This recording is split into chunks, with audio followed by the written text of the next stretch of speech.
Crowded prop floppers field for the Memorial Day fly-in.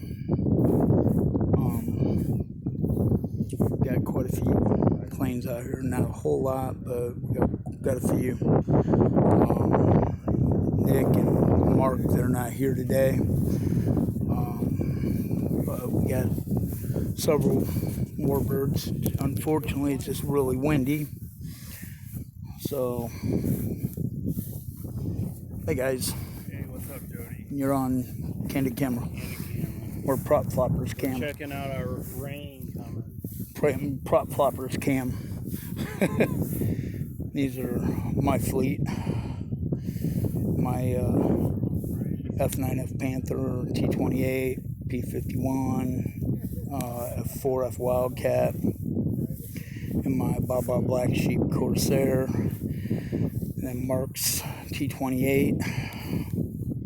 And yeah, we got several planes out here. We just got I got the flags out, everything up and ready to go. But as you can see, the windsock is standing almost straight out, so it's going to be a interesting flying day.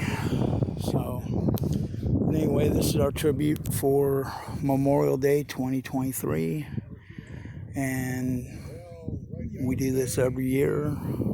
Hopefully, as the club grows next year, we'll have more and more aircraft out here, along with a new paved runway, hopefully. You can definitely check for details on that, on how to help us out. So, thanks for watching, guys. Take care and have a great Memorial Day weekend. Be safe.